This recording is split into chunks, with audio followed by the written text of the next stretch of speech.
Hello everyone, this is Sapna Singh and welcome to the channel do educate. आज हम बात करने वाले हैं आरआरबी ग्रुप डी के सिलेबस के बारे में।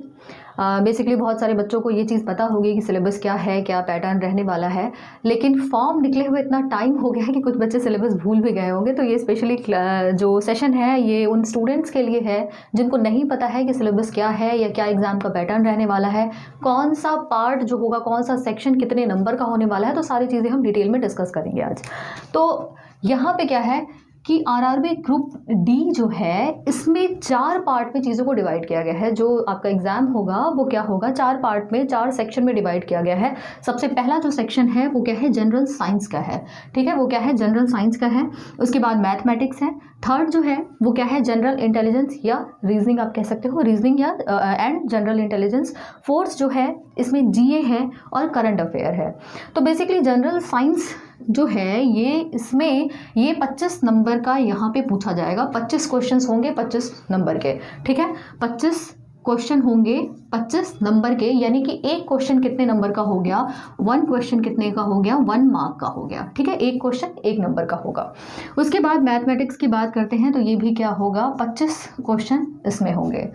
रीजनिंग की बात करें तो यहाँ पे थोड़ा सा वेटेज इसका बढ़ा के 30 कर दिया जाता है। यहाँ पे 30 क्वेश्चन पूछे जाते हैं।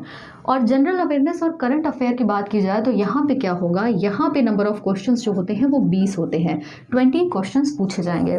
तो जनरल साइंस की अगर हम बात करें तो जनरल साइंस से आप समझ सकते हो, साइंस जो जनरल साइंस मतलब फिजिक्स हो गया, उसमें केमिस्ट्री और बायो क्या होगा, PCM फिजिक्स, सॉरी PCM, वो PCM मतलब फिजिक्स केमिस्ट्री मैथ हो गई, लेकिन यहाँ PCB।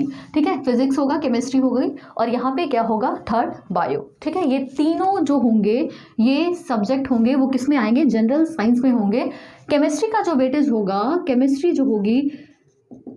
जो होगी इसका वेटेज थोड़ा सा ज़्यादा होगा। ऑलमोस्ट 10 नंबर की क्या होगी, केमिस्ट्री पूछी जाएगी। फिजिक्स और बायो का जो होगा रेशियो आप कह सकते हो सेम होगा।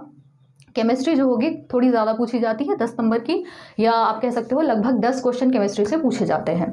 मैथमेटिक्स की बात करते हैं। यहाँ पे क्वार्टर में आपको दिख रहा होगा कि मैथमेटिक्स का जो सिलेबस है, मैथमेटिक्स में जो टॉपिक यहाँ पे इंक्लूड किए गए हैं वो है, जैसे कि आप देख सकते हो यहाँ पे नंबर सिस्टम हो गया, ठीक है, डेसिमल हो गया, LCM हो गया, रेशियो एंड प्रोपोर्शन, मेंसुरेशन हो गया, time and distance, profit and loss हो गया। ठीक है, ज्योमेट्री एंड ट्रिग्नोमेट्री हो गई, स्क्वायर रूट निकालने के लिए बोल दिया जाएगा वहाँ पे। ठीक है, क्लॉक्स एंड कैलेंडर, बॉड मास वाले जो क्वेश्चन होते हैं। ठीक है, fractions, HCF, percentage, time and work, simple and compound interest का टॉपिक होगा। उसके बाद अलजेब्रा पूछी जाती है यहाँ पे, और स्टैटिस्टिक्स के भी क्वेश्चन पूछे जाते हैं यहाँ पे, और एज कैलकुलेशन जो आयु वाले क्वेश्चंस होते हैं वो पूछे जाते हैं। पाइप एंड सिस्टर्न, जो कि आप कह सकते हो कि अगर आपको टाइम एंड वर्क निकालना आता है तो आप पाइप एंड सिस्टर्न्स भी कर सकते हो। ठीक है, तो ये सारी चीज़ें क्या हैं, ये मैथमेटिक्स का पार्ट है। और मैथमेटिक्स कितने क्वेश्चन पूछे जाते हैं, 25 क्वेश्चन मैथमेटिक्स के पूछे जाते हैं। ठीक है, नेक्स्ट टॉपिक की बात करें कि GI एंड रीजनिंग। यहाँ पे क्या पूछा जाता है, आपकी जो जनरल इंटेलिजेंस होती है, जो आपके दिमाग की जो क्षमता है, मतलब आप कितना, आपका माइंड एक टाइम पे वर्क कर सकता है। कहने का मतलब ये है कि आप चीज़ों को देखोगे, ऑब्जर्व करोगे और उसको रिलेट करके आपको आंसर करना होता है, इसलिए इसका नाम क्या है, जनरल इंटेलिजेंस है। ठीक है, जनरल इंटेलिजेंस एंड रीजनिंग का जो है बहुत ही, मतलब आप कह सकते हो बहुत ही स्कोरिंग सब्जेक्ट है ये। 30 क्वेश्चन पूछे जाते हैं, सब में हाईएस्ट वेटेज इसका है GI और रीजनिंग का, और ये बहुत ही इजी है। मैं आपको ऑनेस्टली बता रही हूँ, ये तीनों में सबसे ज़्यादा इजी पार्ट यही है। 30 क्वेश्चन पूछे जाएंगे, इसको आप अगर पढ़ के जाओगे, ठीक है, बहुत ज़्यादा मेहनत भी नहीं करनी होती इस सब्जेक्ट में। ठीक है, थोड़े थोड़े क्वेश्चन की प्रैक्टिस करनी होती है, अगर वो आप करके चले जाते हो तो बड़े आराम से आप 25+ स्कोर कर सकते हो इसमें।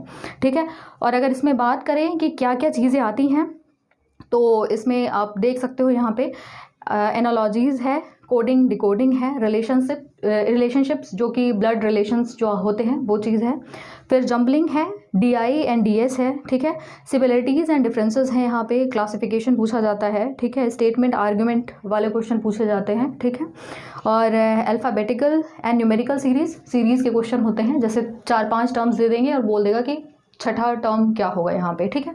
अल्फ़ाबेटिकली भी पूछ लिया जाता है, ठीक है, ABCD के फॉर्म में, और न्यूमेरिकली भी पूछ लिया जाता है, जैसे 2 4 6 8 ऐसे करके कोई सीरीज़ दे देगी और फिर आगे आपको वैल्यू पता करनी होगी। मैथमेटिकल ऑपरेशंस का मतलब क्या होता है कि प्लस माइनस, प्लस को अगर हम माइनस से डिनोट कर दें, ठीक है, डिवीजन को मल्टीप्लिकेशन से डिनोट कर दें, तो फिर आपको कोई एक इक्वेशन दी होगी और आपको उसको सॉल्व करना होगा, ठीक। सिलोजिज्म पूछी जाती है यहाँ पे, वेन डायग्राम पूछा जाता है, कंक्लूजन्स एंड डिसीजन मेकिंग पूछा जाता है यहाँ पे, और एनालिटिकल रीजनिंग है, और डायरेक्शन वाले क्वेश्चन भी पूछे जाते हैं, ठीक है। डायरेक्शन वाले क्वेश्चन आप समझ सकते हो कि ईस्ट वेस्ट नॉर्थ साउथ वाले क्वेश्चन, ठीक है। तो ये तो बात हमने कर ली कि GI और रीजनिंग की। नेक्स्ट अगर पार्ट की बात करें तो यहाँ पे जो फोर्थ ऑप्शन है आपके पास, आप देख सकते हो, general awareness and current affair. इसमें 2 सेक्शन है, पहला हो गया आपका GA और दूसरा हो गया current affairs. GA and current affairs. GA मतलब क्या हो गया, इसमें बेसिकली क्या है, आपके स्पोर्ट्स के क्वेश्चन पूछे जाएंगे, ठीक है, आप देख सकते हो यहाँ पे स्पोर्ट्स के क्वेश्चन पूछे जाएंगे। उसके बाद इकोनॉमिक्स पूछी जाती है, ठीक है। अपॉइंटमेंट्स पूछ लिए जाते हैं, जैसे कि अगर मान लीजिए कोई नई अपॉइंटमेंट हुई है, मान लीजिए अब पूछ लिया जाएगा कि चीफ जस्टिस ऑफ इंडिया कौन बना है अभी प्रेजेंट टाइम में, तो ये सारी चीज़ें पूछी जा सकती हैं। करंट अफेयर एक अलग पार्ट हो जाता है, इसमें क्या होता है, जो न्यूज़ में चीज़ें चल रही होती हैं उनके बारे में चीज़ें पूछी जाएंगी, ठीक है। ये क्या है, जो प्रेजेंट टाइम में न्यूज़ में चीज़ें चल रही हैं वो किस में आ जाता है, करंट अफेयर के पार्ट में आ जाता है। ज्योग्राफी है, ज्योग्राफी वो क्या है, GA का पार्ट है, ठीक है, जनरल अवेयरनेस का पार्ट है।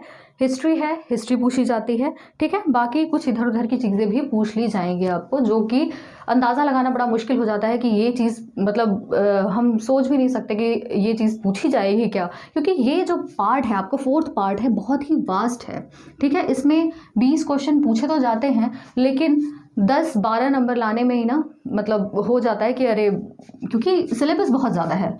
जनरल अवेयरनेस और करंट अफेयर का सिलेबस अगर इसकी बात की जाए तो बहुत ज़्यादा सिलेबस है, क्योंकि हिस्ट्री भी अपने आप में बहुत वास्ट है, ज्योग्राफी अपने आप में बहुत वास्ट है। उसके बाद अगर इकोनॉमिक्स की बात की जाए, स्पोर्ट्स की बात की जाए, ठीक है, जो अवार्ड्स मिले हैं, जो अपॉइंटमेंट्स मिले हैं, ठीक है, ये सारी चीज़ें बहुत लंबी हो जाती हैं और बहुत टाइम टेकिंग होती हैं। तो इसमें आप बहुत ज़्यादा फोकस ना करके सबसे पहले आप क्या करो, आप ये 3 पार्ट कंप्लीट कर लो, ठीक है। GS कंप्लीट कर लो, मैथ्स और ये रीजनिंग, पहले 3 पार्ट कंप्लीट कर लो, साथ साथ इसको पढ़ते रहो। ऐसा नहीं है कि इसको छोड़ना है, छोड़ना बिल्कुल भी नहीं है, क्योंकि 20 नंबर का है भाई, और अगर ये लेंदी है, ठीक है, और टाइम टेकिंग है तो सबके लिए है। ये चीज़ आप ध्यान रखना कि ये सबके लिए सेम है, यहाँ पर भी ध्यान देना है, लेकिन कोशिश करना है कि सबसे पहले ये तीनों पार्ट में आपकी कमांड होनी चाहिए, क्योंकि ये तीनों पार्ट अगर सही है तो इसमें अगर 2-4 क्वेश्चन ऊपर नीचे भी होंगे तो भी आपका काम चल जाएगा, ठीक। तो यहाँ पे हमने इसकी बात कर ली है। टोटल क्वेश्चन जो बनते हैं यहाँ पे, टोटल जो बनते हैं आप देख सकते हो, टोटल होंगे 100 क्वेश्चन, ठीक है। कितने नंबर के, 100 नंबर के, 100 नंबर के 100 क्वेश्चन होंगे। 90 मिनट्स का टाइम होता है, 90 मिनट का टाइम होता है, यानी 1.5 घंटे के टाइम ड्यूरेशन में आपको पूरा पेपर करना होगा। CBT होगा पेपर, मतलब कंप्यूटर बेस्ड टेस्ट होगा, ऑनलाइन टेस्ट होने वाला है इसका।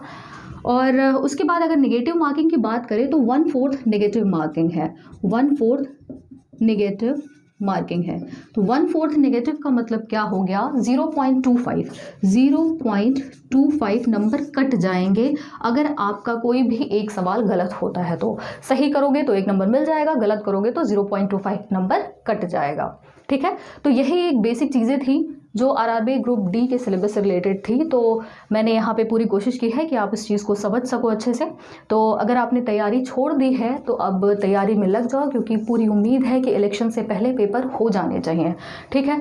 तो अगर आप चैनल पे नए हो तो सब्सक्राइब कर लीजिएगा, क्योंकि आगे RRB ग्रुप D से रिलेटेड काफ़ी चीज़ें मैं अपलोड करती रहूँगी। Thank you so much.